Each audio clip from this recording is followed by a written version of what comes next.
a new and stunning conclusion tonight. The origin of the COVID virus likely leaked from a Chinese lab. This from the U.S. Energy Department. It is based on new intelligence recently sent to the White House. The Wall Street Journal first reporting the agency's findings today, noting the classified report wasn't from Congress, but that, quote, lawmakers, particularly House and Senate Republicans, are pursuing their own investigations into the origins of the pandemic and are pressing the Biden administration and the intelligence community for more information. Meanwhile, the Biden administration says it's repeatedly asked for every part of the intelligence community to investigate the origin of the deadly virus. But for 3 years, that task has proven difficult, with China placing limits on investigations. NewsNation correspondent Joe Khalil has the latest for us from D.C. and joins us live now. Joe?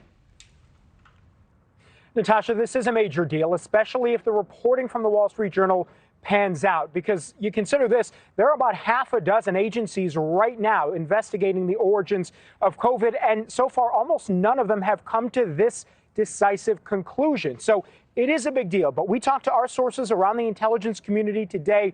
They tell us that this doesn't necessarily mean the question of where COVID comes from is answered.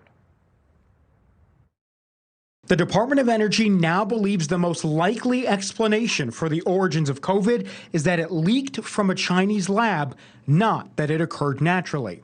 That from an exclusive Wall Street Journal report, which has the Energy Department pass that information in a classified update to the White House and to a select few members of Congress. Well, I think we need to have public hearings on this and really dig into it.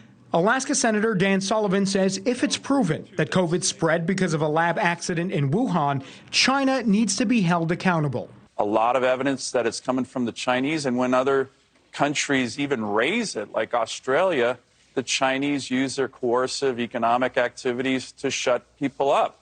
If accurate, the report is a major update. Up to this point, no government agency with the weight of the Department of Energy has come to this conclusion aside from the FBI. But unlike the FBI, the Department of Energy staffs whole teams of scientific and medical experts and oversees national labs with skills to make this call. Yet, many administration officials say the evidence to confirm it is still in question. Health leaders like Dr. Fauci have been repeatedly pressed on it. He's always maintained we cannot rule out the lab leak theory, but that the evidence wasn't enough for him to support it. No one knows, including me, 100%, what the origin is the reason why we're in favor of further investigation. National Security Advisor Jake Sullivan addressed this report this morning. He cautioned the public this isn't a smoking gun.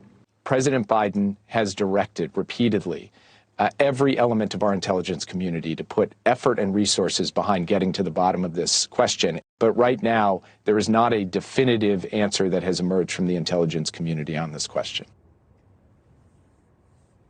And in their story, even the Wall Street Journal did acknowledge that the memo the Department of Energy sent over to the White House explained that while they're making this conclusion, they're making it with, in their words, low confidence. So the evidence still may have a couple of holes in it, Natasha. And I do want to also mention that as we reached out to our sources, we asked whether the Gang of Eight, the top congressional leaders in both parties and leaders in the Intelligence Committee, have seen this new evidence. They say they cannot confirm nor deny that, but that they do get regular updates about all the investigations into the origins of COVID.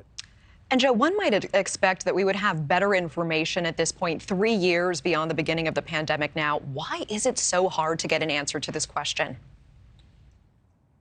The answer to that is really that the government in China has just been stonewalling. There has been no legitimate investigation inside China because the government doesn't allow it. They won't allow international inspectors to come in. And even this goes back to the beginning of the pandemic. They were being very vague. They were not being transparent about what was going on within Wuhan, within China. So that's why up to this point, we still have just bits of information and a lot of theories, but not exactly a conclusive call, which we may otherwise have if China were being more open and transparent about what happened.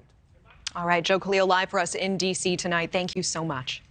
Thank you for watching. Go to newsnationnow.com to find News Nation on your television provider. And don't forget to click the red subscribe button below to get more of News Nation's fact-driven, unbiased coverage.